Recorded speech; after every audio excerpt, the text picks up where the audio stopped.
Good morning. This hearing will now come to order. Welcome to today's hearing called Caught by Surprise, Causes and Consequences of the Helium-3 Supply Crisis.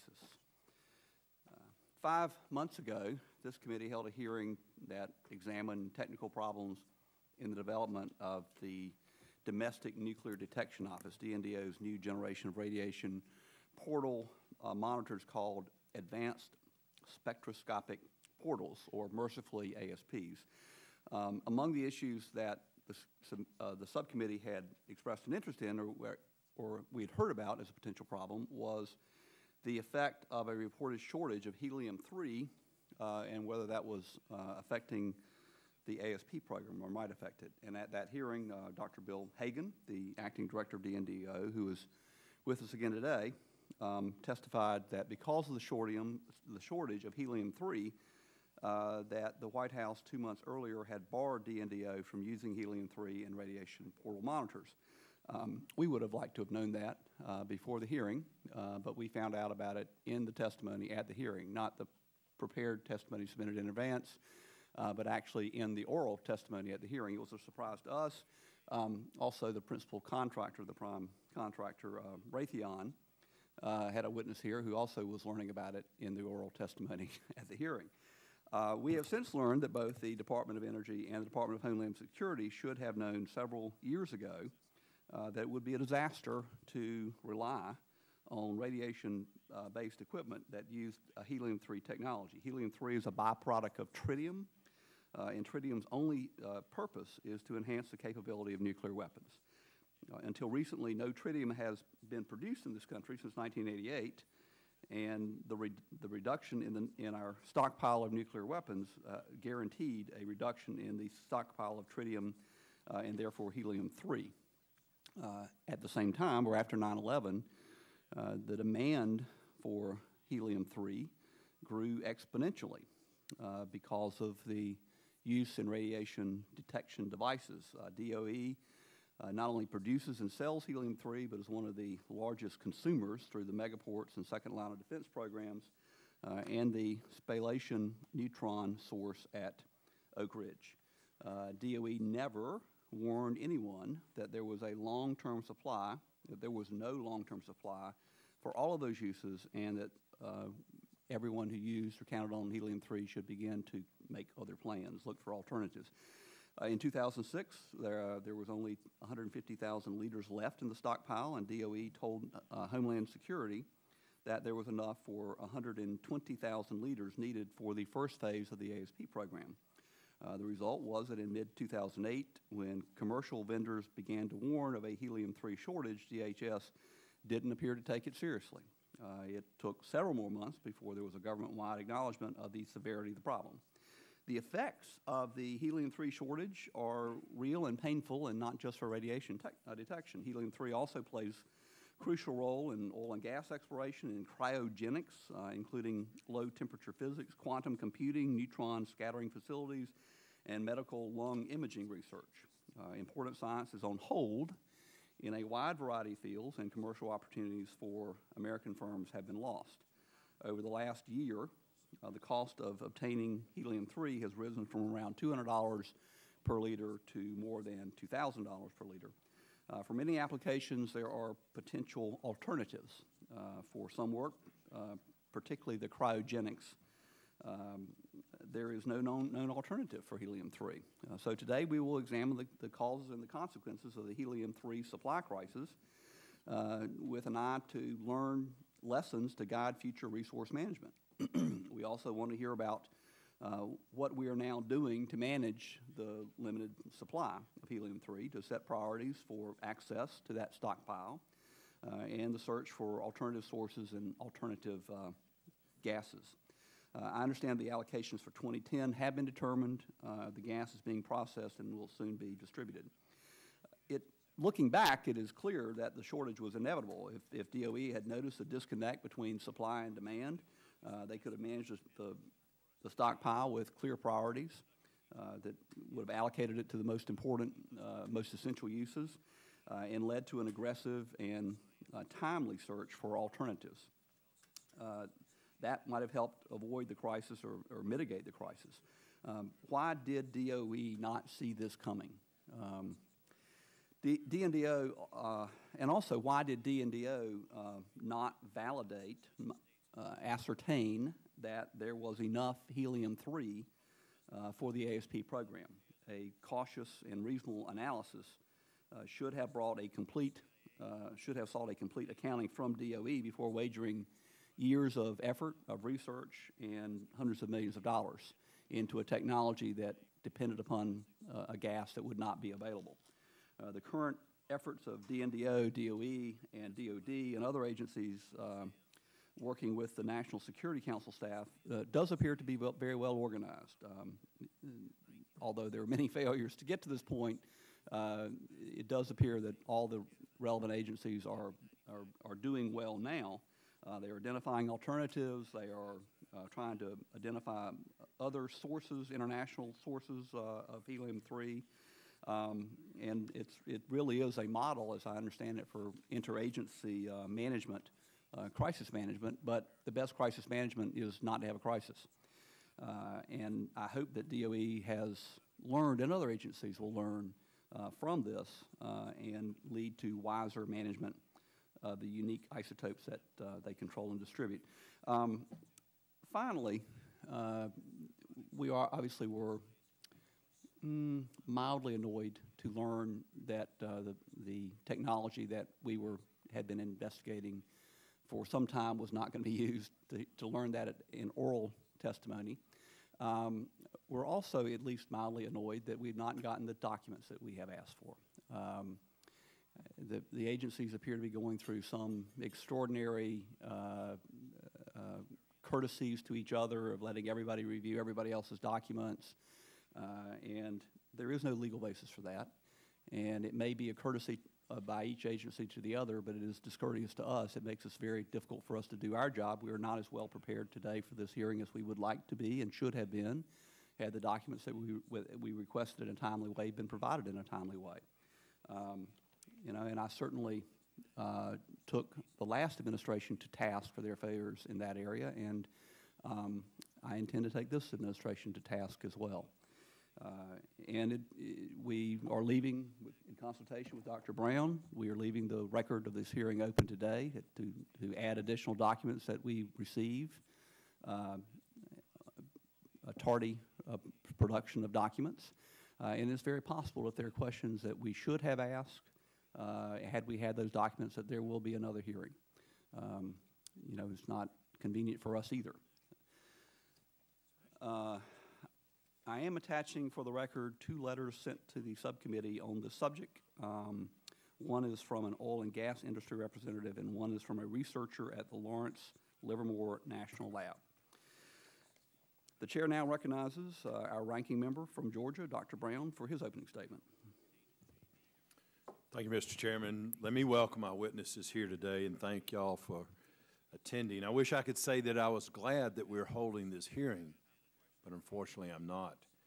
During the hearing last fall, as the chairman's already mentioned, the hearing was on the Domestic Nuclear Detection Office's ASP program, Advanced Spectroscopic Portal Program.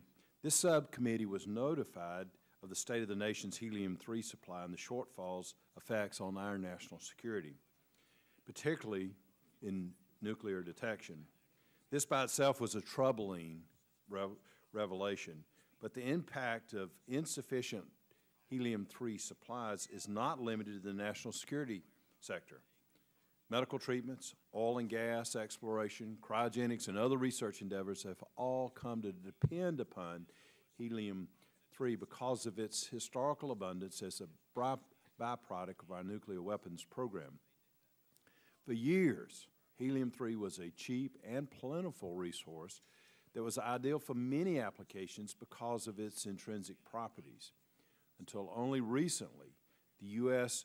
was continually building up its stockpile, but a number of issues combined to change that trend. The breakdown of our nation's nuclear weapons stockpile after the Cold War, the increased priority on domestic nuclear detection brought about by September 11th, 2001, the demand created by neutron scattering facilities, and Russia's decision to cease exports all combined to create the perfect storm for helium-3. DHS, DOE, DOD initiated processes to limit demand, ration existing supplies, and find alternatives. But these actions were after the fact. As this committee has seen before with rare earth elements, medical isotopes, and plutonium-238, mitigation efforts were taken after the crisis has already emerged. In the future, the federal government needs to do a better job of projecting both the demand for isotopes in its control and its own needs of those isotopes and elements that are not. This becomes even more important with the President's recent nuclear arms reduction pact with Russia. I look forward to working with the Chairman to ensure that the federal government does a better job of predicting and mitigating these supply shortages. I congratulate the Chairman on his efforts to help do just that. To this end, I hope that the agencies assist this committee in meeting its oversight responsibilities in a more cooperative fashion. To date, the documents provided to this committee in response to the Chairman's request contained unexplained redactions. It is also my understanding that not all documents have been provided.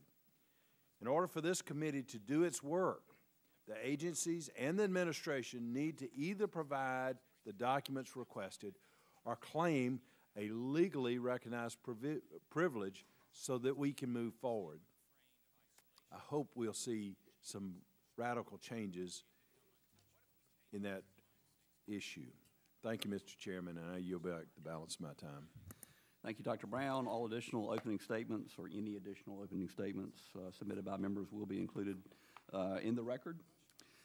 Without objection now, I would enter a packet of documents into the record. The majority of those materials were drawn from the documents produced by the Department of Homeland Security and the Department of Energy in response to the request, this subcommittee's request of March 8, 2010.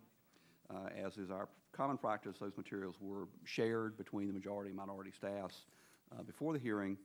I'm now pleased to introduce our witnesses today. Dr. William Hagan is currently the Acting Director of the Domestic Nuclear Detection Office, DNDO, at the Department of Homeland Security. Dr. William Brinkman is the Director of the Office of Science at the Department of Energy and has been in his position at DOE since 2009.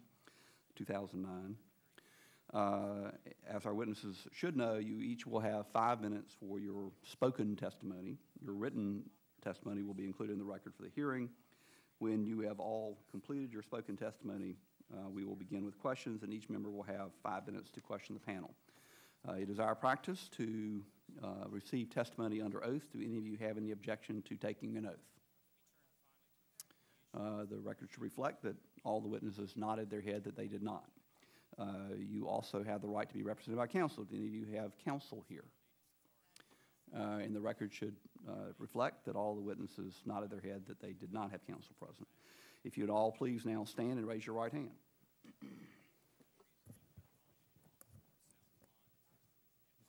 Oh, you're, well. All right. Okay.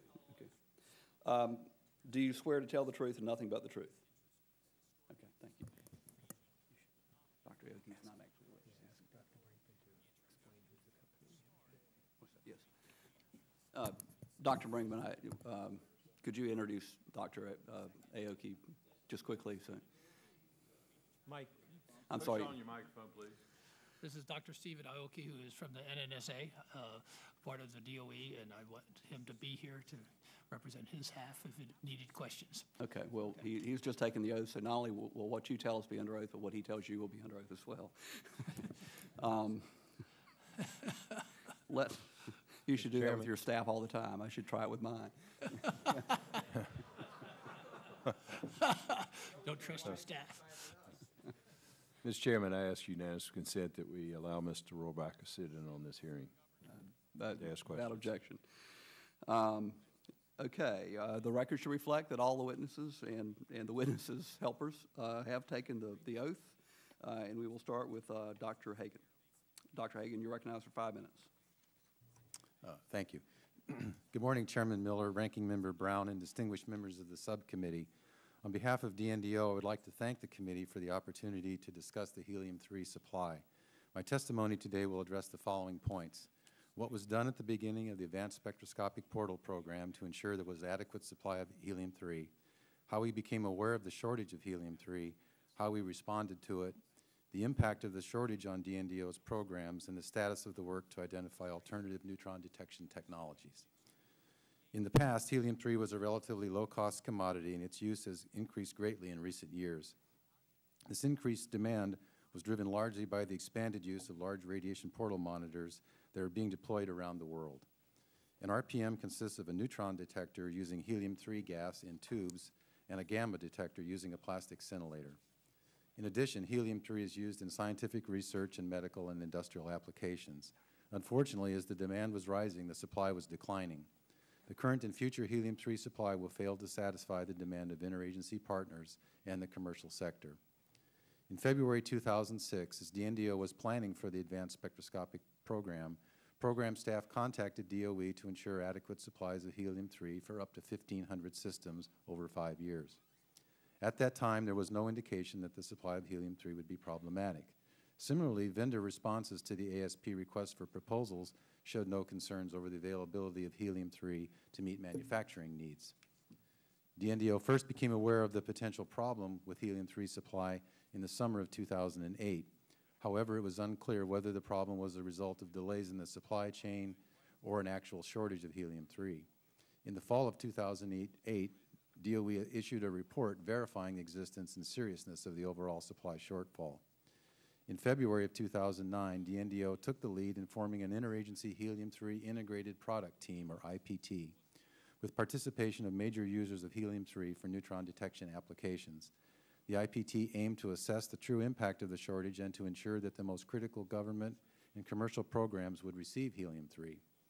DNDO had simultaneously begun negotiations in January 2009 to secure helium-3 for its programs. The sale was finalized in June, but 1 month later, DNDO ceded control of the helium-3 to be allocated in accordance with interagency determinations. Further, in September, DNDO ceased to make any new allocations of helium-3 for RPMs. Based on current funding and guidance, however, the helium-3 shortage has had no appreciable short-term impact on the deployment of RPMs. The program has a sufficient inventory of systems to support deployments through 2011. Additionally, a number of technical and management solutions are further reducing potential impacts. For instance, if ASP units are certified, the helium-3 from the existing RPMs that are being replaced can be reused in the ASP units. Devices that utilize smaller volumes of helium-3, such as handhelds and backpacks, may also be impacted by the shortage. To mitigate the impact, industry has been purchasing helium-3 from other sources and recycling gas from obsolete equipment. However, a redesign of current equipment to utilize new neutron technologies will eventually be necessary, and DNDO plans to work with industry to catalyze this development. DNDO will also request modest allocations from the government stockpile to continue deployment of these systems until alternatives are available. DNDO has been funding programs to identify alternative neutron detection technologies for several years. However, because helium-3 was widely available until only recently, alternatives are still somewhat early in their development. DNDO is working with the commercial sector to identify technologies that have potential for near-term commercialization and recently tested several available alternatives. DNDO has also accelerated exploratory research projects to identify other potential materials suitable for neutron detection. I've brought a few examples here on the table today if you'd like to discuss later.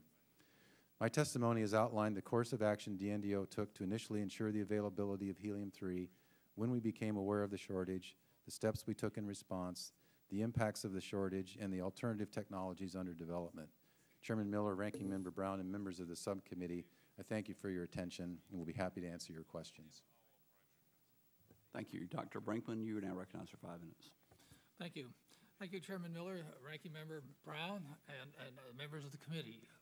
I appreciate the opportunity to come before you and provide testimony on the DOE's action in response to the national helium-3 shortage. Within the DOE, both NASA, NNSA and the Office of Science play a role in helium-3 production. NNSA provides the helium-3 supply, and the Isotope program, now within the Office of Science, distributes helium-3 from NNSA to the marketplace. Even before the DOE Office of Science assumed responsibility for the Isotope program in fiscal year 2009, we undertook measures to educate the various communities of users, including national security, medical, industrial, and research communities of isotope shortages in general. Our Office of Nuclear Physics, within the Office of Science, organized a major workshop in August 2008. The purpose of this workshop was to identify critical isotopes for the nation that are in short supply. Following this workshop, the community of users became aware of the imminent shortage of helium-3, and the DOE began coordinating future allocations of helium-3 with other agencies. We and others in the government have reinforced this message through presentations at major scientific societies, including the American Association of Advancement of Science, for example. Since assuming responsibility for the Isotope program about 1 year ago, the Office of Science has worked very closely with NNSA and other federal agencies to develop a coordinated response. In March 2009, we joined NNSA, DOD, DHS to form an interagency group with the purpose of identifying demand, supply, and R&D options for the future. Since July 2009, this interagency effort has been under the auspices of an official interagency policy committee formed by the White House National Security Staff. Our approach has been straightforward. We have reached out to the various communities that use helium-3 and asked them to refine their needs in the light of the shortage so that we can allocate resources as rationally as possible across various sectors. We also identified portal monitors as a vital but disproportionate source of demand for helium-3 and recognized the need for alternative detection technologies. These alternative detectors, although not quite as good as helium-3, will enable us to support these applications without the use of helium-3 and will provide our country with a strong nuclear detection program. We are cautiously optimistic that alternative detection approaches can be evaluated and put into production in the next few years, avoiding major disruption of the planned deployment of portal monitors, as seen by the evidence on the table here. We worked hard to develop accurate needs for other communities that use helium-3, cryogenic research, lung imaging, and other communities, and found that with recycling the helium-3, we could further reduce the demand. The guidance developed by the IPC for allocation of available helium-3 supply assigns high priority to scientific applications that depend on the unique physical properties of the isotope. Working on the supply side, we have developed a plan that will allow us to keep in balance the supply and demand for the next 5 to 6 years. To do this, we need to increase our supply by one or of two approaches. The first would be to use helium-3 that results from heavy water reactors that exist around the world, but particularly in Canada. The second would be to produce commercial tritium using the current infrastructure, but separately from the weapons program, and harvest the helium-3 from tritium decays. We are currently getting cost estimates, et cetera, for these two approaches. If we can capture the helium-3 from Canada, we believe that we have a balanced program over the next 5 to 6 years. Another possibility is extracting helium-3 from helium sources such as natural gas deposits. Since the fraction of helium-3 captured from natural gas wells is only 200 parts per billion, a further study is needed to determine whether this approach can be cost competitive. We believe we have organized a well-defined, proactive interagency approach to meeting this challenge and mitigating its impact to the extent possible. Thank you. Thank you, Dr. Brinkman.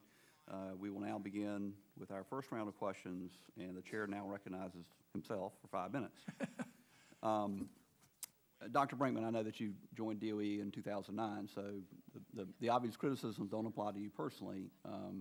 I know that you probably don't want to be harshly critical publicly of the people who now work for you, but it does seem obvious with benefit of hindsight that this was coming, and that DOE, not only is the only domestic source for helium-3, but as a major consumer of helium-3, should obviously have known that there was what the demand was and what the supply was, and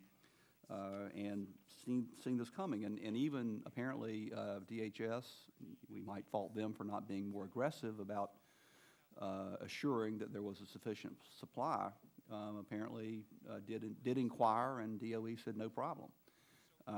How did that happen?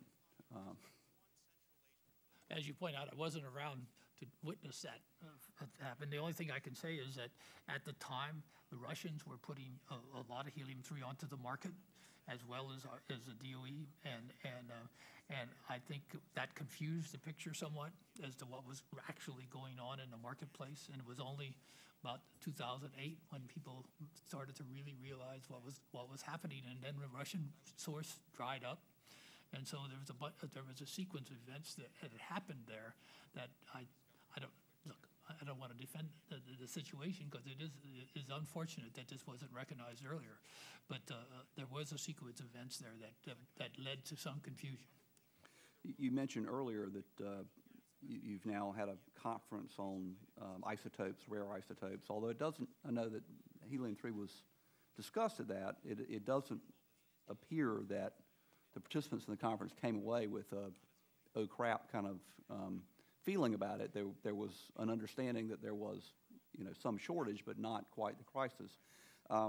What are you all doing now to identify whether there are other isotopes that may have a supply that or demand that greatly exceeds the supply, and that we aren't developing technologies that will depend upon a material that's not there? Well, first of all, the program has been moved to the Office of the Nuclear Physics Office rather than the Nuclear Energy Office. The Nuclear Energy Organization is really interested in reactors, not isotopes. However, the Nuclear Physics Organization is an organization which is very much interested in isotopes, rare isotopes of various types, to learn more about nuclear physics and nuclear structure, and so it has a much bigger presence and interest in the isotope in isotope development, and it now, of course, manages all of our isotope development at various that we do internally, and so it is responsible for exactly what you're asking for, where we come, where things will go wrong. We, of course, have had another crisis, as you know, in Molly 99. And it was mediated again by an interagency office, and we're working at looking at very carefully at for future ways of generating that particular isotope, and have made progress on how to do that commercially.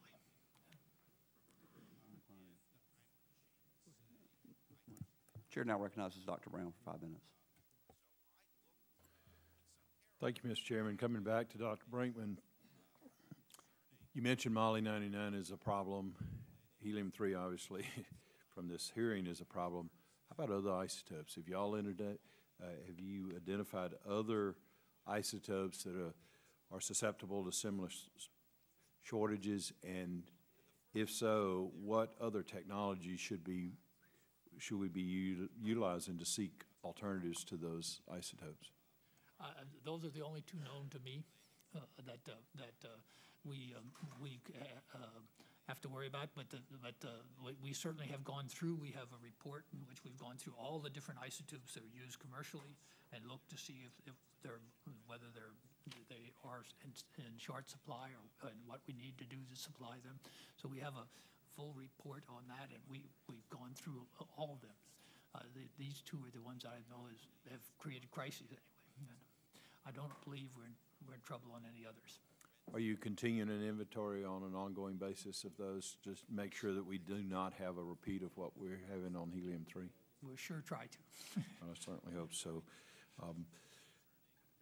Dr. Brinkman, part of the reason we found ourselves in the current situation is the drawdown of nuclear weapons after the Cold War. What impact will the recently signed nuclear agreement with Russia have on helium-3 supplies? It's bound to reduce them further because the weapons program will eventually draw down the tritium supply that they need, and so we really will have to find alternative sources, and that's what we're working on right now. Okay. What other isotopes are potentially impacted by that? I don't think there's any other isotopes impacted by the production of tritium, which is what you have to produce to make helium-3.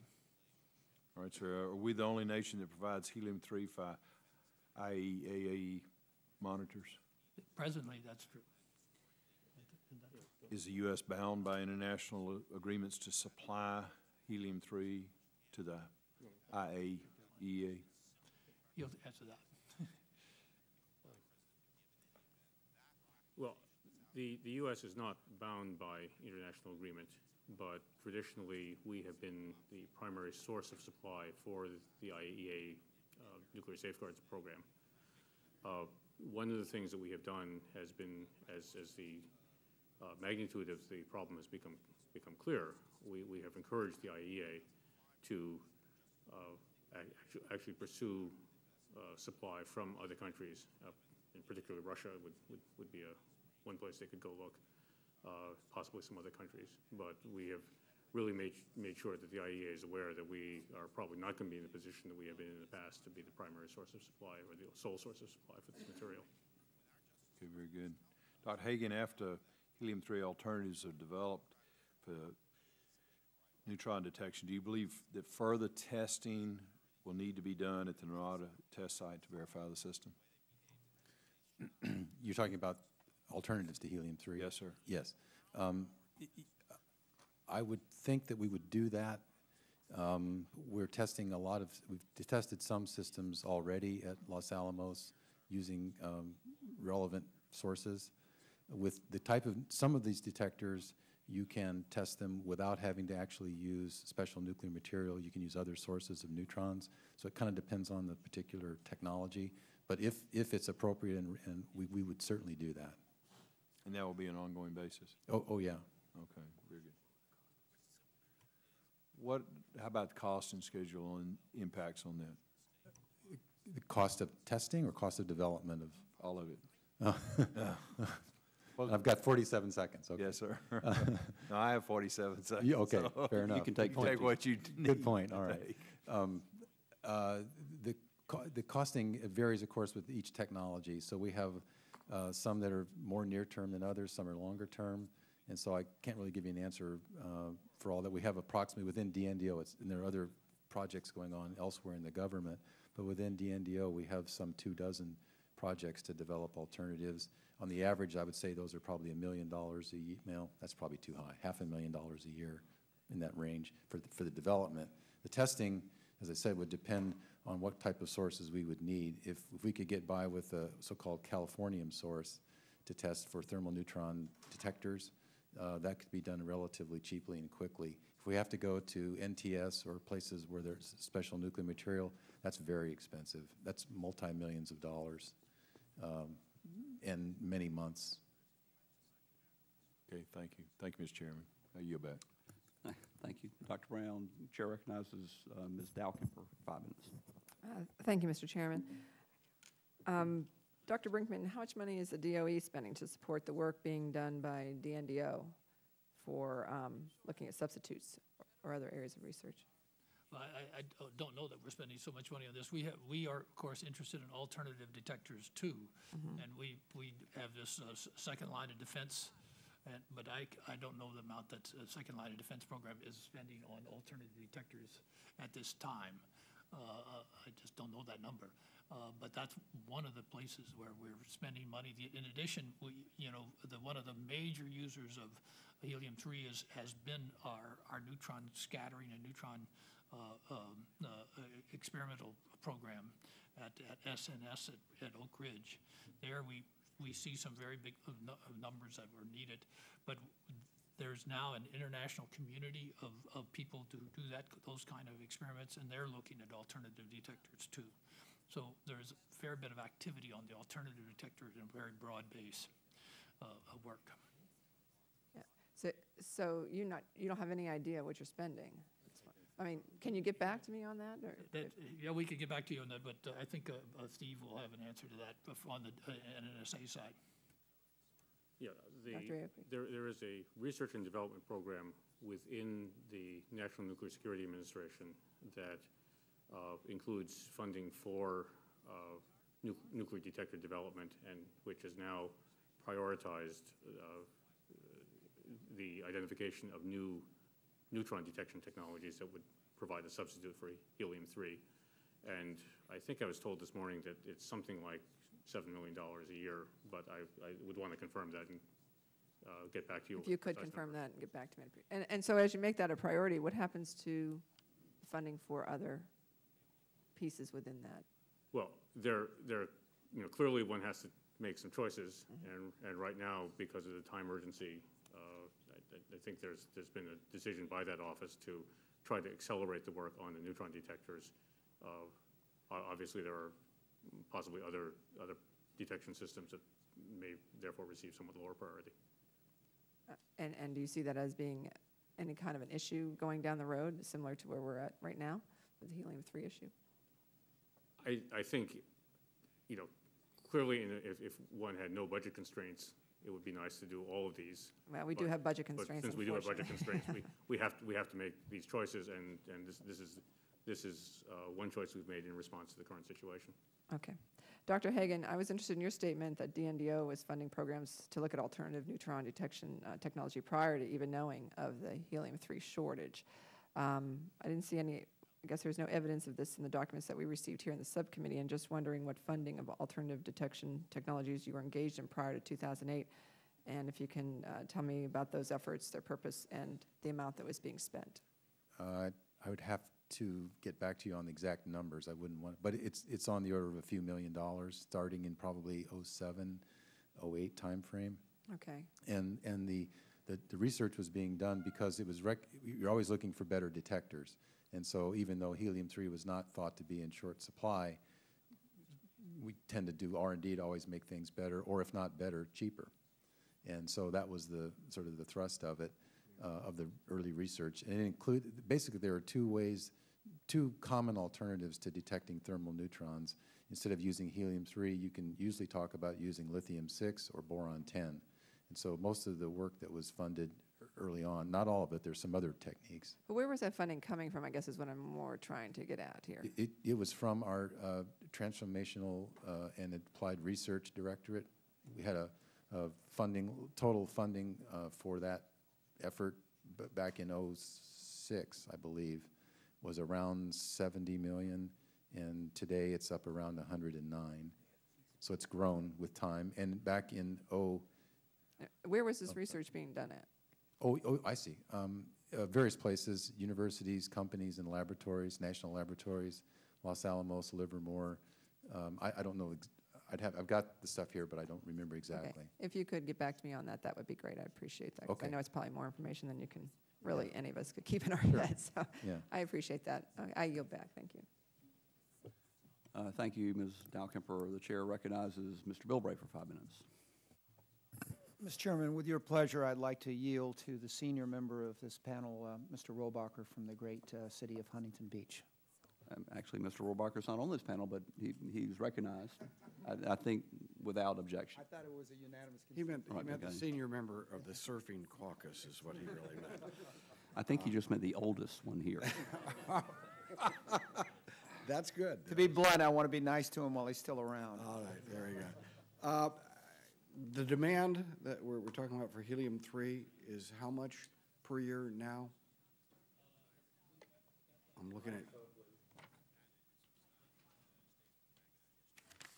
Demand seems to be around 20,000 liters. 20,000 liters, and is that just the United States or is that worldwide? That's the U.S. Well, it's pretty much worldwide. It involves cryogenics internationally. Okay, for but example. the entire demand for helium-3 worldwide is 20,000 liters. Is that what I'm getting here? That's roughly right. Okay, and what is the price per liter? Well, that's very variable. Let's see, we think it's around between $350 and $400 a liter, but some of my friends out in the world claim that it's higher than that.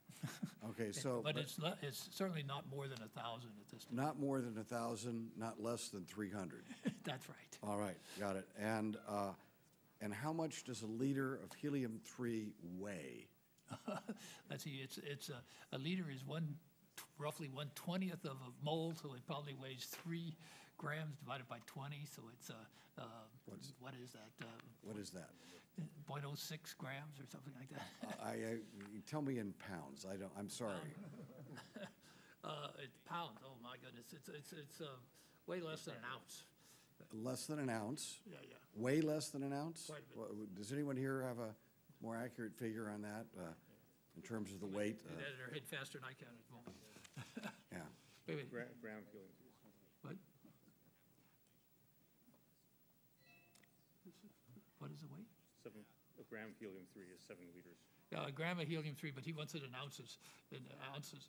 Is what now? A gram is an ounce of several grams, so it's very small. When you say less than an ounce per Yes, liter, right. It's a weight- gas after all, right?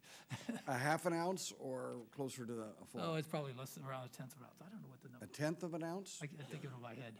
Okay, so I'm trying to get a grip on. Yeah, it's very small, but it's 22. So a 22 tenth of an ounce would be $1,000. You're right. It's Okay. expensive. Okay.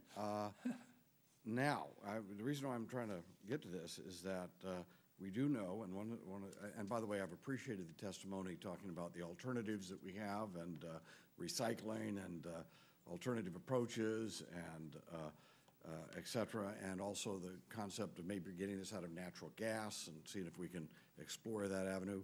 But one thing that we haven't talked about today is the possibility of helium-3 from the moon, which Yes. is something that has not escaped our international competitors.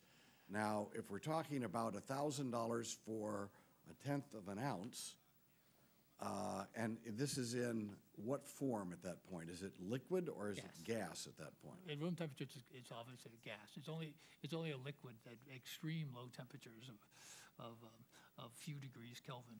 So, Okay, so it would be in gas form. Oh, yeah. So if we actually had some type of system on the moon, you could actually put this into a tank and then transport it. Is that correct? yeah, remember, though, the tank is 20,000 liters, so it's a fairly big tank, and it's a long way. Look, it's a long ways to the moon. Right, but I'm not thinking about necessarily having the entire supply of helium-3 for the world transported in one moon mission, just like you wouldn't have one coal train providing all of the coal for the United States. It would seem to me that what you have told me would be, we right now have a group of entrepreneurs Yes.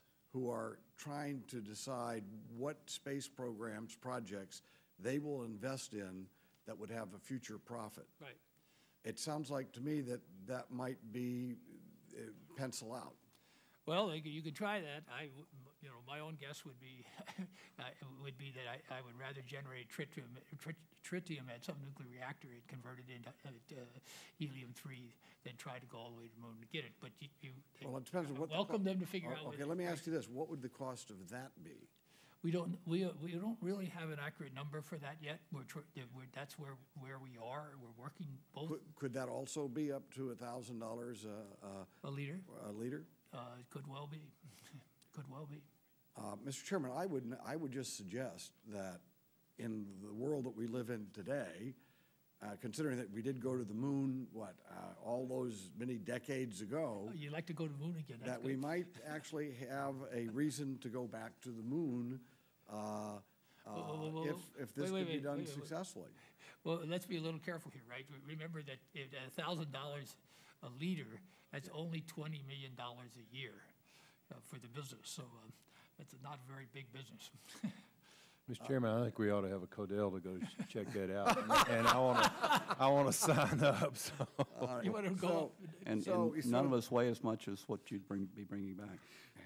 So you would say that the demand is actually, when you were looking at the scenario that I'm creating here, that the demand is too low to actually justify some kind of a mission that would cost. Yeah, but my general impression of mission is $1 billion at least, right? I mean, probably more. That $1 billion is one shuttle flight.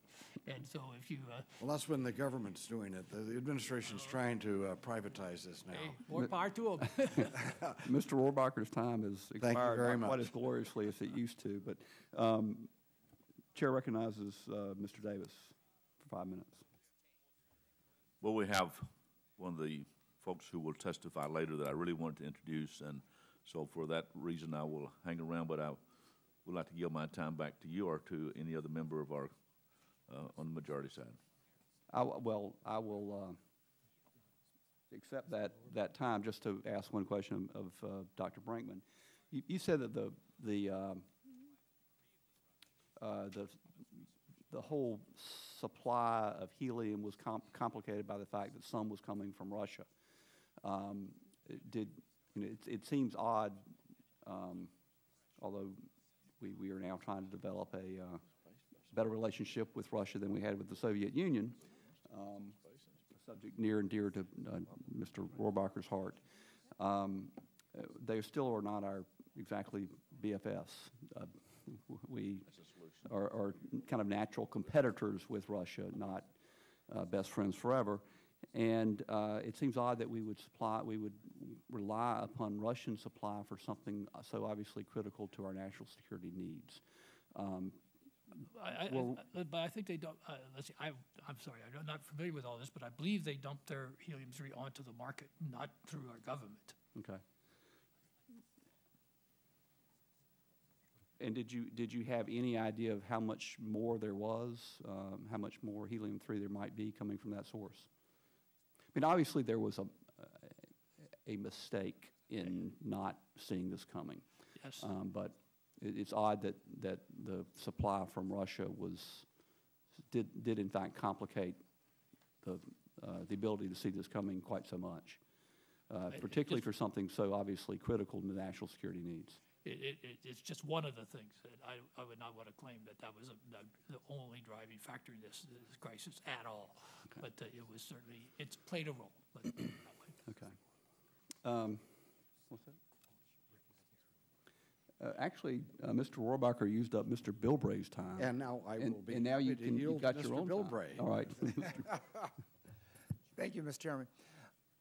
Look, I would solicit comment from any one of the doctors for us. I've been in government since I was 25 years old. I was elected April of '76, before Jimmy Carter. That's how long I've been hanging around.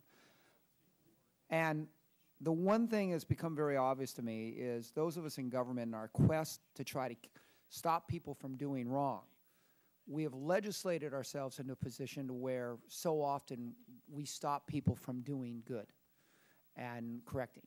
My quest to you is that you talk about this ability to, somewhere in the future, build and operate a facility that can then provide the service after, and I remember, we got 12 years. We have to wait for a certain natural process to occur.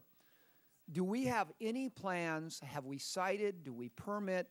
What do we have online right now, Doctor, to be able to move the agenda to build a facility to produce the components that we need to keep the supply flowing? Well, presently, we still have the processing capability that was part of the weapons program. And you could use that for the private purpose of creating helium-3.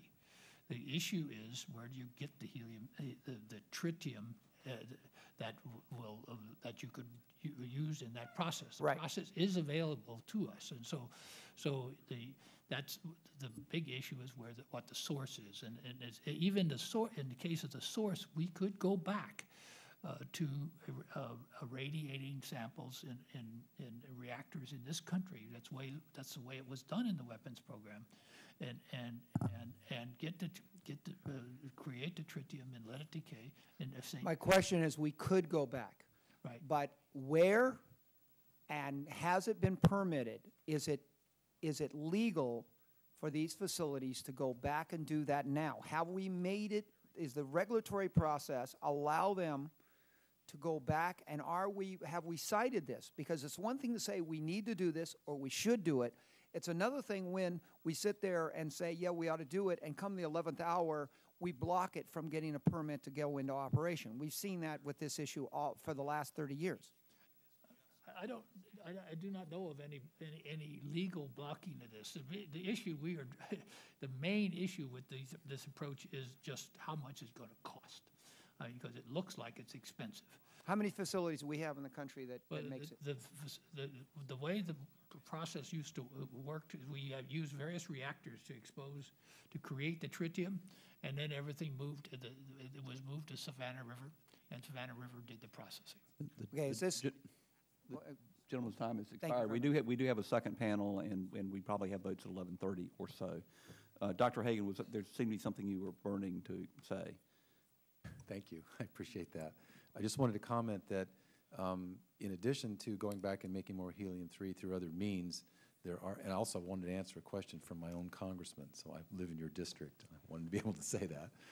But these other technologies in the past may not have been as viable because of the cost, but as the cost of helium-3 rises, they become more and more viable. So I think it may be quite likely, in my mind, that the future will lie with these kinds of things, not going back and having to sort of resurrect the helium-3 production through tritium decay.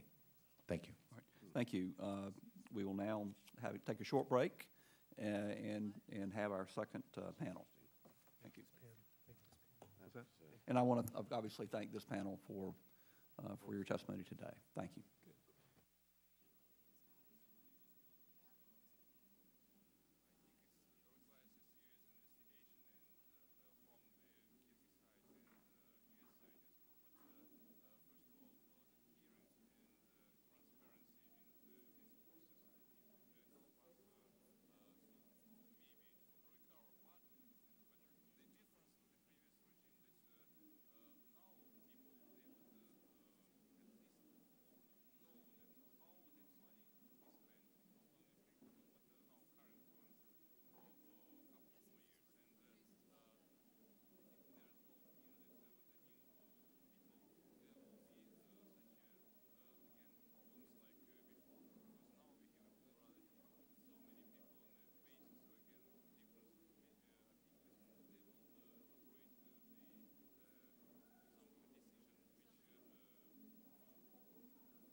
Yes,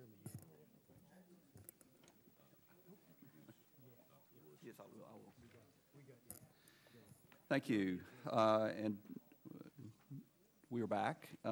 It is now time to introduce our second panel, and I'll begin by recognizing Mr. Davis to recognize or introduce Dr. Woods. Mr. Chairman, thank you very much. Our good friend John Tanner from West Tennessee had other meetings and could not stay to make the introduction. We certainly welcome you here today and look forward to your testimony and look at the work that you have performed and your impact. Thank you for being here, and thank you for agreeing to join us today with your testimony. Welcome. Okay, I'm now pleased to introduce the balance of our panel. Dr. Tom Anderson is the production manager at Reuter-Stokes Radiation Measurement Solutions at GE Energy. Dr. Richard Arsenault, what's that? Nister, you're right. Okay, sorry. Is Director of Health, Safety, Security, and Environment at Throughbit LLC. And Dr. William Halperin is the John Evans Professor of Physics at the Northwestern University in Illinois. As all of you should know from having been here before, we do allow 5 minutes for spoken testimony. Your written testimony will be included in the record. And after your spoken testimony, each member will have 5 minutes to question the panel. It is our practice to take testimony under oath. Do any of you have any objection to taking an oath? The record should reflect that all of the witnesses shook their head to indicate they had no objection to taking an oath. You also have the right to be represented by counsel. Do any of you have counsel here? And the record should reflect that all the witnesses shook their heads that they did not have counsel here. If you would now please stand and raise your right hand, and if anyone in the audience wishes to be sworn in, you may stand as well. Do you swear to tell the truth and nothing but the truth? Okay. The record should reflect that all of the witnesses have now taken the oath. We will start with Mr. Tom Anderson. Mr. Anderson, you are recognized for 5 minutes. Mr. Chairman, members of the subcommittee, my name is Tom Anderson, and I am the product line leader for GE Energy's Reuter-Stokes Radiation Measurement Solutions. I appreciate the opportunity to provide my perspective on the helium-3 shortage. GE Energy's Reuter-Stokes legacy dates back to the early years of the nuclear industry. We manufacture in-core sensors and accurately measure neutron power levels under the extreme temperature and radiation conditions prevalent in boiling water reactors. We also design and manufacture a variety of products that are used in oil and gas exploration, including helium-3 neutron detectors, gamma sensors, and systems to navigate and locate oil and gas reservoirs thousands of feet under the Earth's surface.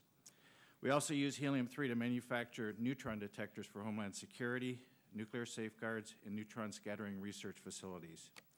GE Energy's Reuter-Stokes facility in Twinsburg, Ohio, is the largest manufacturer of helium-3 neutron detectors in the world. In my written testimony, I described in detail the important systems and applications that have come to rely on GE's helium-3 neutron detectors. This morning, I want to emphasize 2 points. First, an adequate supply of helium-3 must be made available to support critical applications such as nuclear safeguards and oil exploration while replacement technologies are developed. Second, federal funding is essential to accelerate development of alternate neutron detection technologies.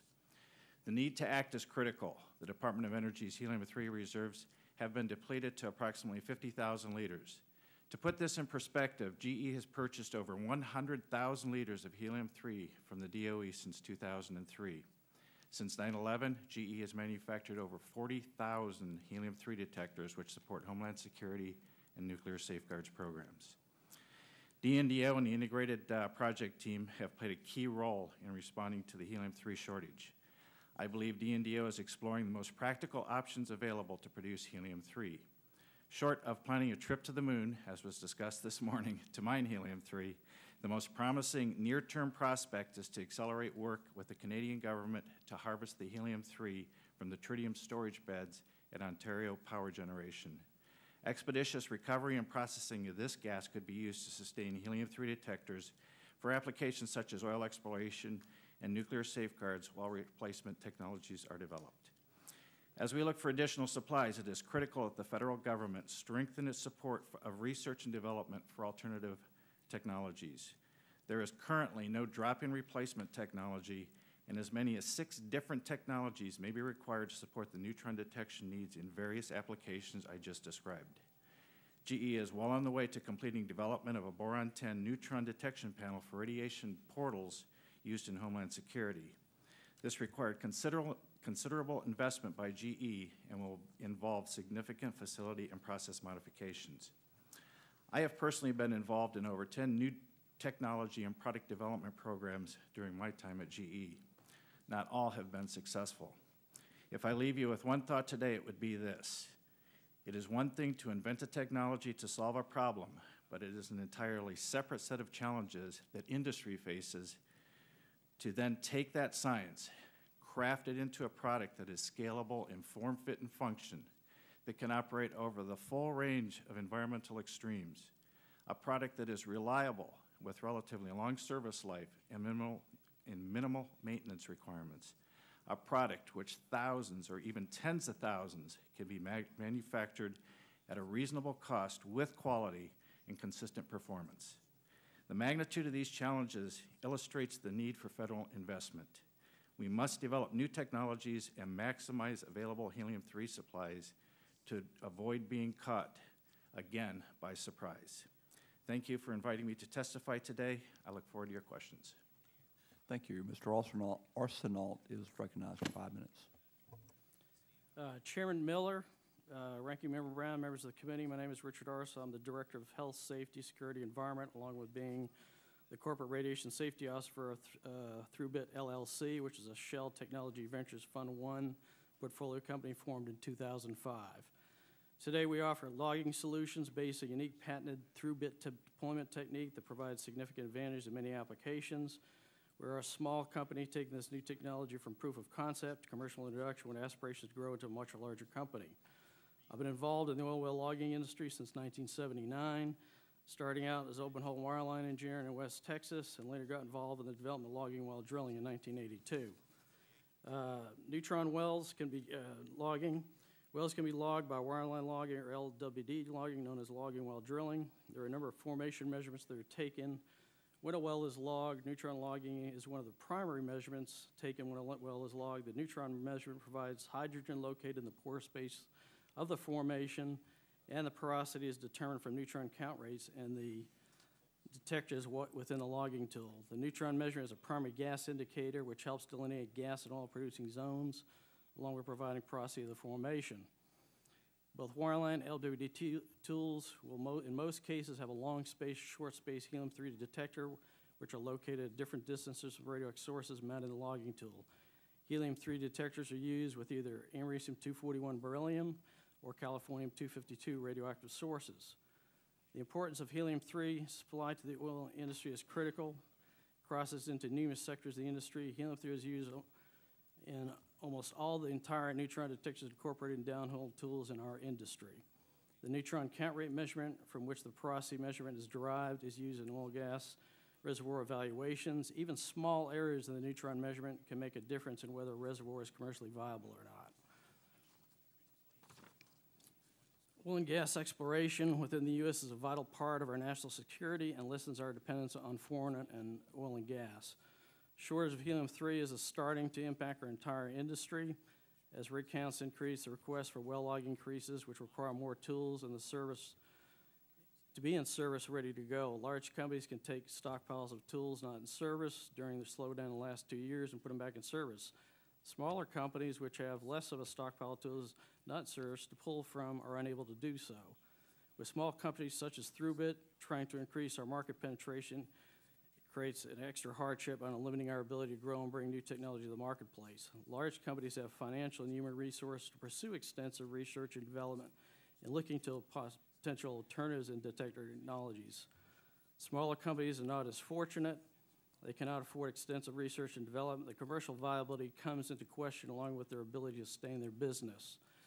These small companies are also in a situation where they cannot afford extensive research and development alternatives to their current supply of tools. I want to personally thank you for your opportunity to discuss this important issue involving the oil and gas well service industry today. Thank you, Mr. Rosenthal. Dr. Halperin is recognized for 5 minutes. Mr. Chairman and members of the committee, thank you for the opportunity to testify about the negative impact on scientific research caused by the shortage of helium-3. I am a physics professor at Northwestern, and I rely heavily on helium-3 to carry out scientific research at low temperatures. I've been involved in this kind of work since 1970. Low-temperature research is essential for studying properties of materials such as superconductivity, magnetism, and developing various advanced materials. Low-temperature research is also critical to future improvements in metrology and high-speed computation, including quantum information technology. Shortages of helium-3 driven by increased homeland security demands and decreased production capability are already creating major difficulties in these areas of research. So let me briefly summarize the salient points. From 2001 to the present, the stocks of about 230,000 liters have been drawn down at a rate far in excess of today's global production, estimated to be approximately 20,000 liters per year. The use of helium-3 as a detector of radioactive materials at ports, airports, and border crossings, combined with the growth of medical, commercial, and scientific applications, is responsible for this extraordinary increase in demand. Now, absent new production sources, it is now impossible to serve the estimated need of 70,000 liters per year. It may be possible to find alternatives to the use of helium-3 for some applications, but for others, the unique physical properties of helium-3 are essential. Scientific research at low temperatures is the signature example of an area in which helium-3 is irreplaceable. Without adequate supplies, such research will cease entirely. To put the matter into context, I note that 12 Nobel laureates in physics in the past 25 years owe their accomplishments in some important measure to the availability of helium-3. Cases in which substitutes might be found for helium-3 include neutron detection at facilities such as the Spallation Neutron Source at Oak Ridge National Laboratory, oil and gas well evaluation, building construction technology, and the improvement of lasers. The issue perhaps is best illustrated by a personal experience. In October of 2008, I sought information about availability and pricing from 6 well-known distributors of helium-3 gas. Only ChemGas and SpectraGas had any supply, but their prices were extraordinarily high, of the order of $2,000 a liter, 5 to 10 times higher than I had expected, and well outside of my research budget. The following summer, I received more bad news. Oxford Instruments, the largest supplier of low-temperature refrigerators, contacted me to say that the company could not obtain any helium-3 from their supplier, SpectraGas. Discussions among attendees at a subsequent international low-temperature physics conference revealed that this shortage was global. Although the shortage took many of us by surprise, I later learned that some government officials had been aware of this problem for some time but had not shared that information. In the fall of 2009, Nobel laureates Doug Osheroff and Bob Richardson, on behalf of a low-temperature working group of which I was a member, wrote to Bill Brinkman, director of the Department of Energy's Office of Science, to express concern about this shortage of helium-3 for low-temperature research. Conversations with DOE ensued, but to date, requests by scientists and refrigerator companies often go unanswered or unmet, and young scientists are especially vulnerable. Many of us are concerned that cryogenic instrumentation companies may soon be forced out of business. Janus Research is an example. Janus has been guaranteed an allocation, but helium has not been delivered, and sales interruptions place the company at risk. Should Janus and other companies stop providing refrigerators, low-temperature science will end. Dr. Brinkman requested that our working group assess the critical needs in low-temperature science. So I conducted a survey with the following principal findings. In a 10-year interval from 1999 to 2009, the purchase of helium-3 for low-temperature science averaged 3,500 liters per year and was growing at approximately 12% per year worldwide. The details are in my written testimony. Now, on a personal note, I have an immediate need in my laboratory for 20 liters of helium-3. SpectraGas, the sole provider of helium-3 released by the Department of Energy, has not responded in the 5 months since I made my request, and my National Science Foundation support is now in jeopardy. In conclusion, We must recognize the diversity of needs for helium-3 and adopt the following strategies. Explore alternative technologies.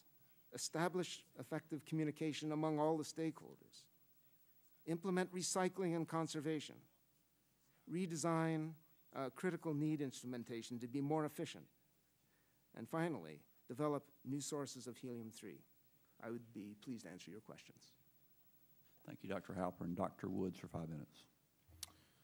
Chairman Miller, Ranking Member Brown, members of the subcommittee, I'm honored to be asked to testify today. My name is Dr. Jason Woods. I'm Assistant Professor of Radiology, Physics, and Molecular Biophysics at Washington University, where I'm also Assistant Dean of Arts and Sciences. And within the International Society for Magnetic Resonance in Medicine, I'm the Program Director for our Hyperpolarized Media Study Group. I've been involved with helium-3 magnetic resonance imaging since 1997. My education and background are in nuclear spin physics, helium-3 MRI, and the use of imaging for pulmonary physiology and pathophysiology. My research is focused on the use of helium-3 as a diagnostic imaging tool to precisely quantify lung ventilation, lung microstructure, and to guide new interventions that are being developed. In my testimony, I attempt to represent the field of helium-3 MRI and the impact of the shortage on our field. Now, if we ask seasoned pulmonologists how much their field has changed in 25 years, responses will be that largely not much has changed. There's the same technology for measuring pulmonary function. There are largely the same treatments. There are a few new drugs available, but not much has changed. And these people see a large number of patients. Approximately 35 million Americans suffer from obstructive lung disease, that's asthma and COPD together, and taken together, so there's 35 million Americans. COPD alone is the 4th leading cause of death and the only major leading cause of death in the US and in the world that is significantly rising. Helium-3 MRI is beginning to emerge as a new gold standard biomarker for measuring pulmonary function and structure. Its high signal creates extraordinarily detailed images of lung ventilation, which I've shown you right here, healthy patient and a couple of volunteers with asthma and COPD. And its physical properties allow the determination of microstructure at the alveolar level. So here I've shown you a couple of images which are maps of lung microstructure, again, at the alveolar level. So this kind of sensitivity to lung structure and function and the ability to get regional maps of lung microstructure are allowing us to basically lead a renaissance in pulmonary medicine. And I think that in the next 10 years, we're going to see significant advances within this field. Lack of helium-3 gas will stifle these advances. Now, to be clear, the shortage affects my research acutely, and without any gas, my research as a young professor would be completely shut down, and I would likely join the ranks of the unemployed. But I think the larger impact of helium-3 MRI is on much easier determination of the effectiveness of new drugs and devices and in guiding new minimally invasive interventions, which is my most recent work. The lack of big leaps forward in drugs and devices in pulmonary medicine over the last 10 and 20 years is largely due to the combination of two things: the exceptional cost to bring a drug to market or device to market, and the lack of a precise biomarker to determine changes in lung function and structure. And one recent example illustrates this well.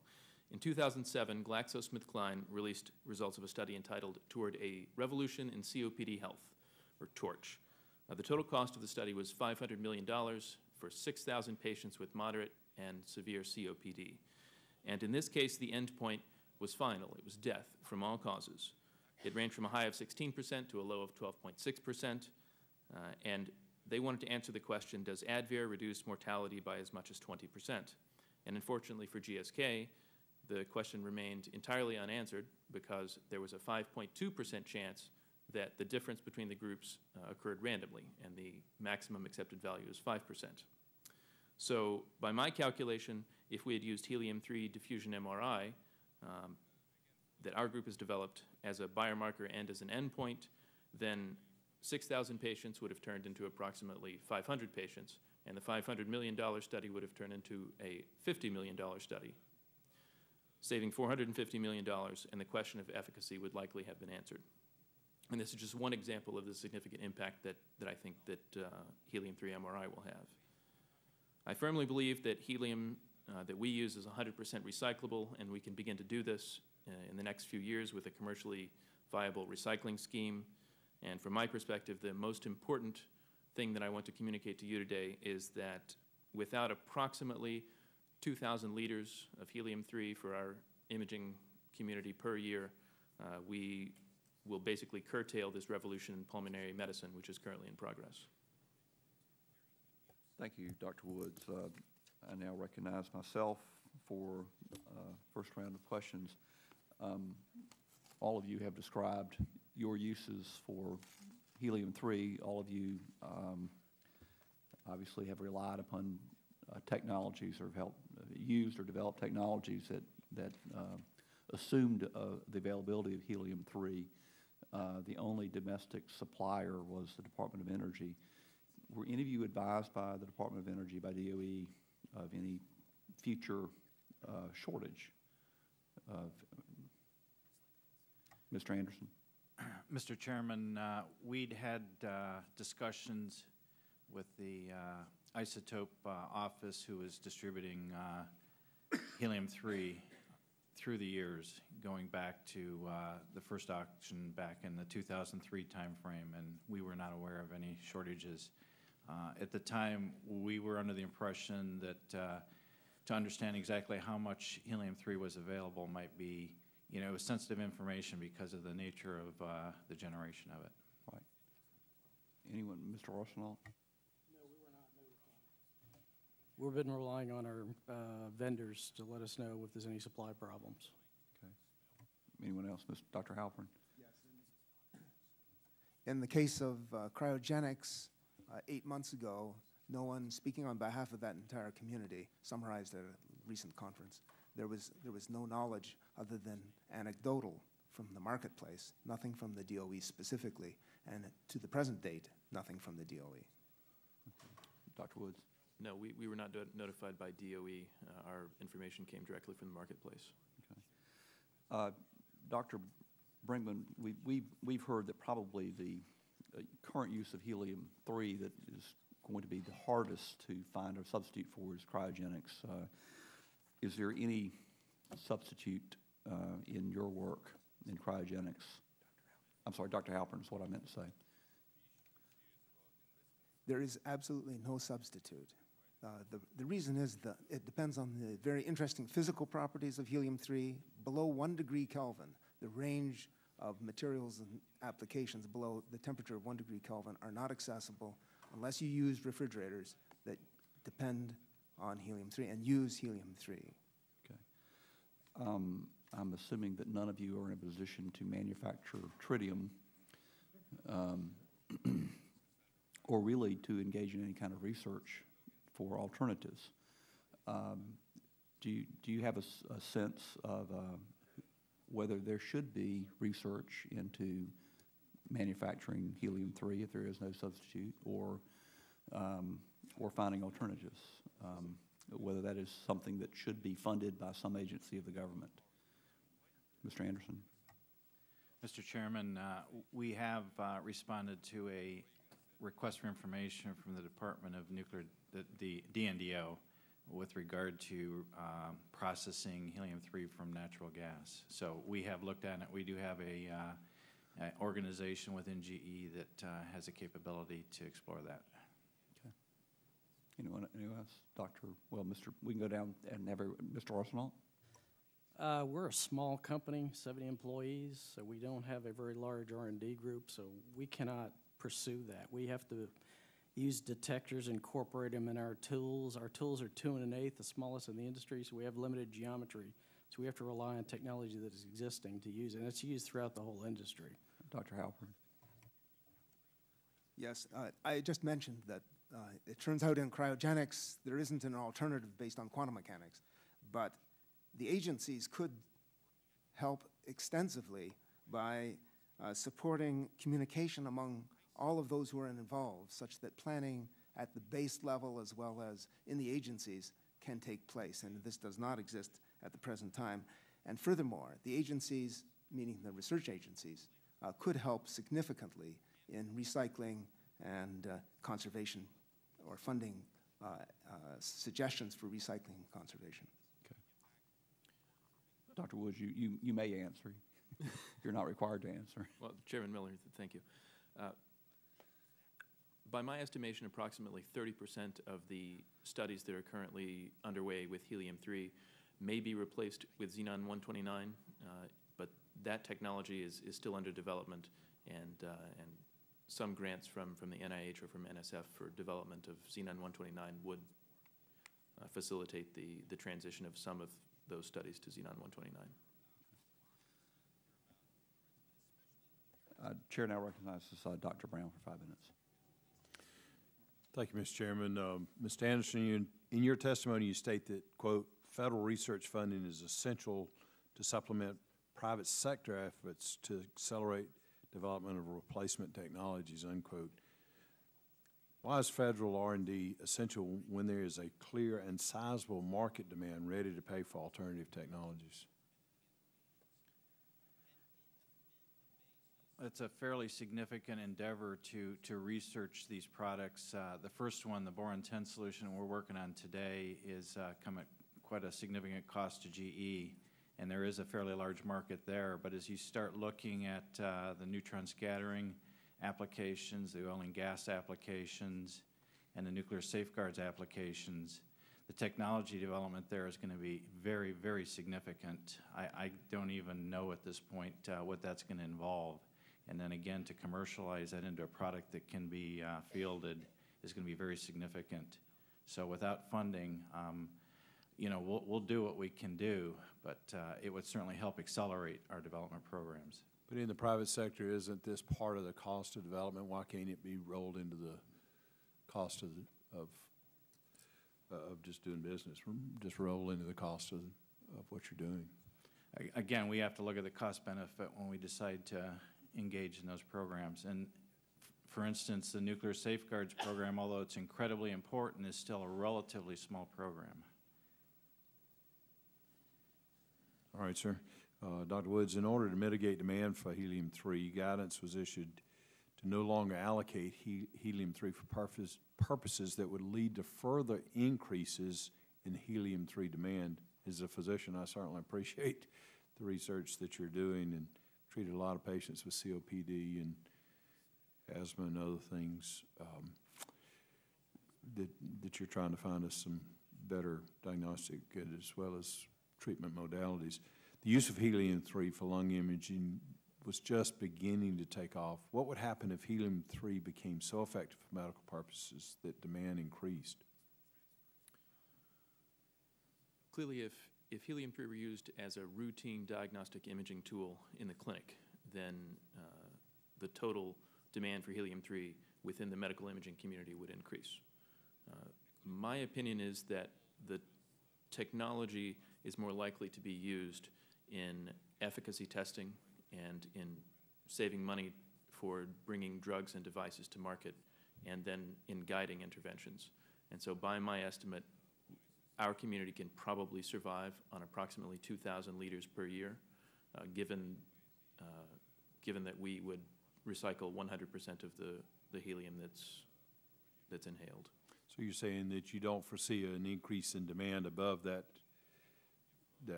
level, the 2,000 liters, at this point. Is that correct? At this point, I do not foresee that increase.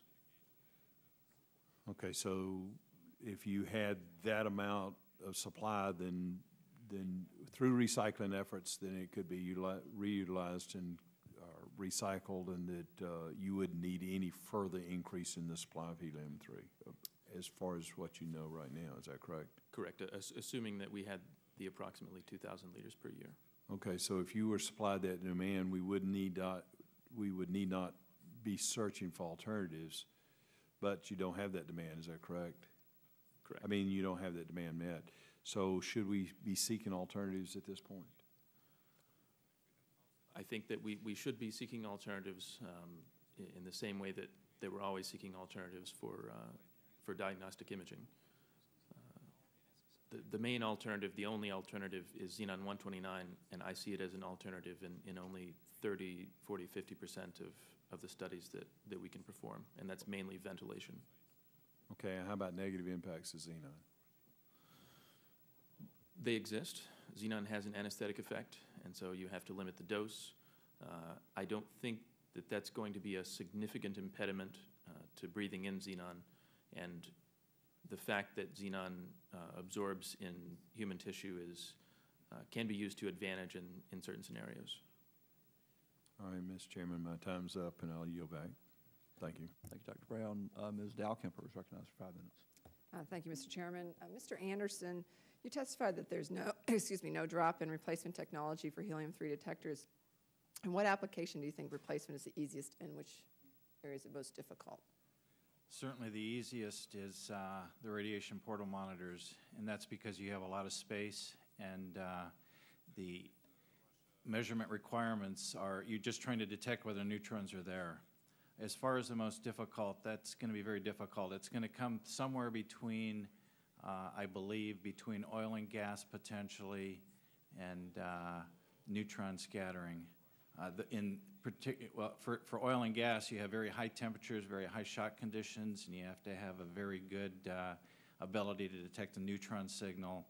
And for neutron scattering, you have to be able to do timing. You have to be able to do very precise location of where those neutrons scattered into the array so that you can get the scientific measurements that are needed. I also wanted to ask you a little bit about the Russian supplies. And we were told yesterday that the Japanese neutron scattering facilities intend to obtain their future helium-3 needs from Russia. Is this a reliable long-term source in your opinion? The information that I have is that there's somewhere on the order of 8,000 or 10,000 liters per year coming out of Russia. The information is very sketchy, though, because there's a certain amount of it that becomes available on the open market, and that's kind of a historical perspective on what's been released. I don't know what will be released in the future, and the other thing I don't know is how much of it is actually being used within the former Soviet Union countries at this point. Mr. Arsenault, can helium-3 be recycled from the old tools? Yes, if the tube is intact, it can be sent back and they can harvest the helium-3. The life expectancy and the downhole conditions that we're running at, you've got about a life expectancy of about 5 years, and they have to be replaced. So they can be recycled, but they can be recycled, but if you're increasing your tool build, you got to have increased supply of those tubes. Okay. I'm from Pennsylvania, so I'm assuming this will be used in the Marcellus Shale. Marcellus Shale, which is very active right now. Right, exactly. Dr. Halpern, I have a question for you. We've been informed by the White House sources that helium-3 for research purposes has been provided to Spectra Gas and is being purified for release in May. Has this been conveyed to you? Are you aware of this? Yes. However, the schedule that has been established by Spectra Gas is that you sign up in a queue. That's a one-way street. That is to say, no information back. Occasionally, there are releases. We know that from Spectra Gas. So there have been some deliveries. Leiden Cryogenics has received 100 liters or so.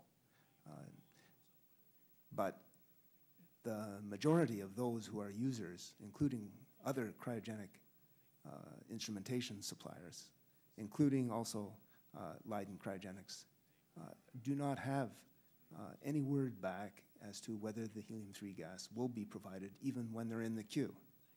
So this is, for a period of 6 months, this is a very difficult situation, particularly for junior faculty starting their research careers. So you have no idea if you'll be receiving your supplies? No idea, no information, no status. Okay. Thank you, Mr. Chairman. I yield back.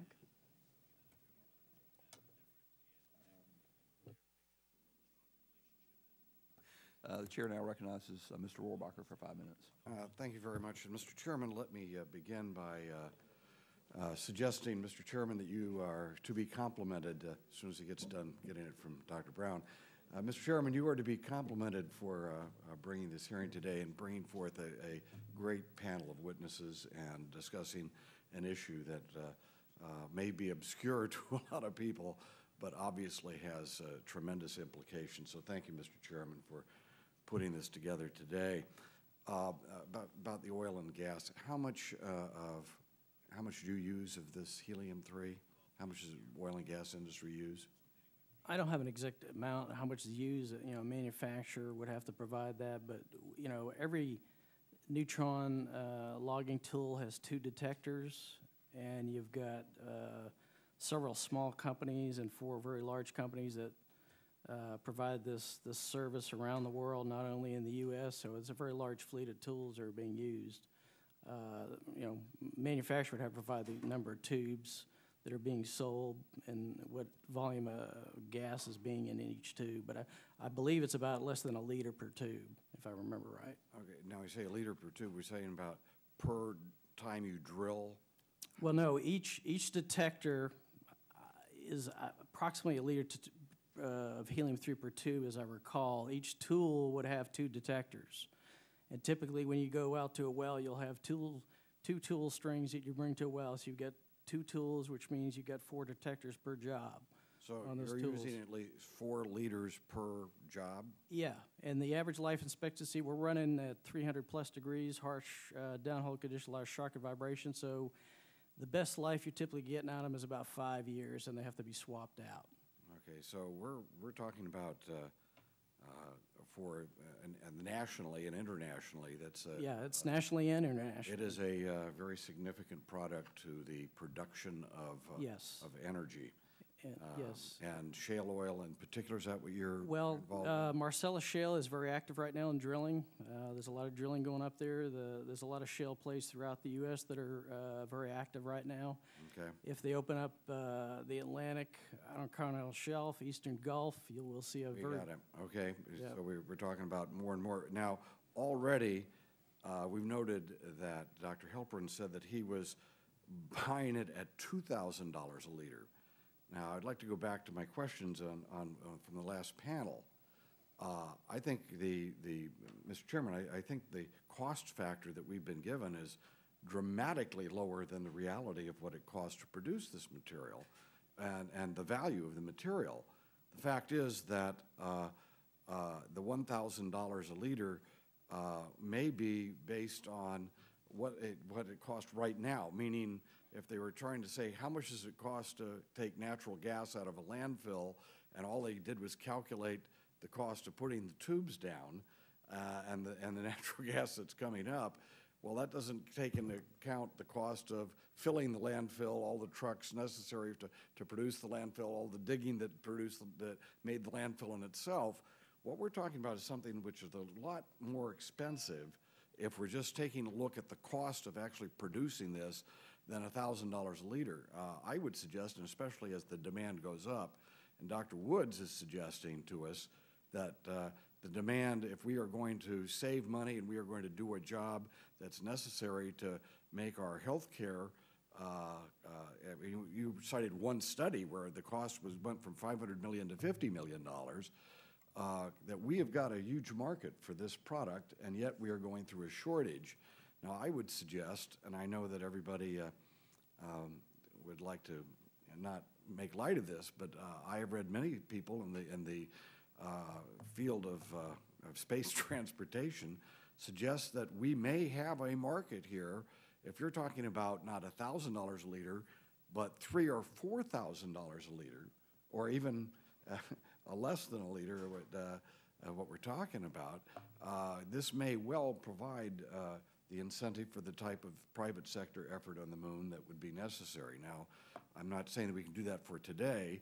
In the meantime, we've heard a lot of good evidence today and testimony about recycling and other alternatives and some of the things that other suggestions that have been right on target.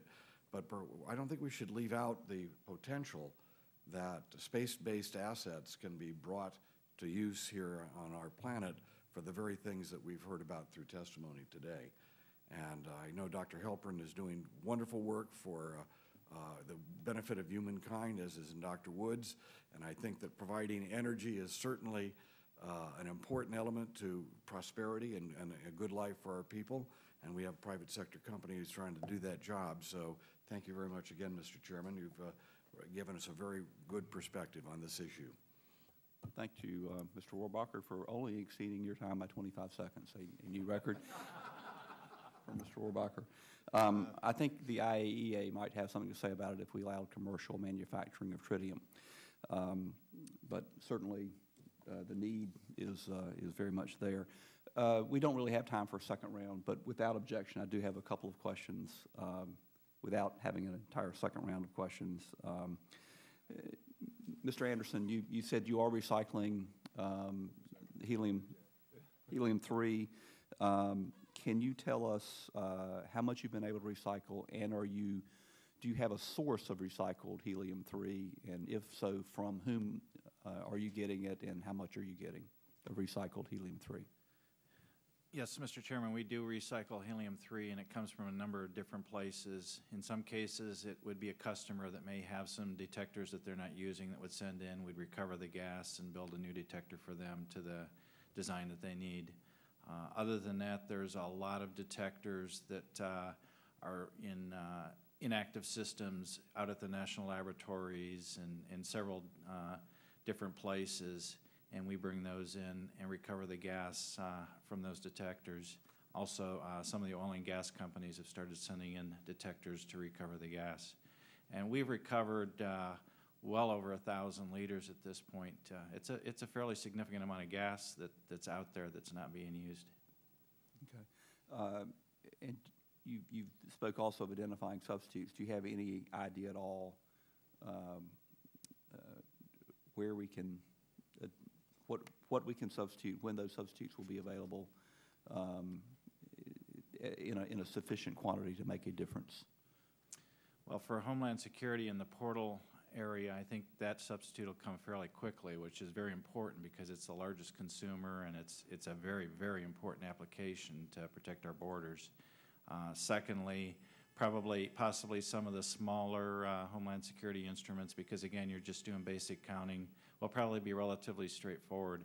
I think it's going to become more difficult, much more difficult, when we start getting into oil and gas, neutron scattering, and nuclear safeguards types instruments, because those are performing very specific functions. Okay.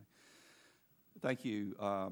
So before we bring this hearing to a close, I want to thank all of our witnesses, this panel and the previous panel, who I've already thanked.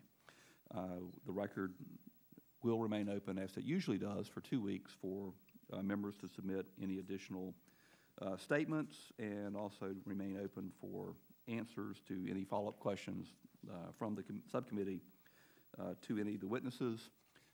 And somewhat unusually, in consultation with Dr. Brown, we are leaving the record open until the end of days for the production of documents from the agencies that we have requested. We will pursue that and assure that we receive the documents to which Congress is entitled based upon a long history on the topic. So thank you all for appearing, and the hearing is now adjourned.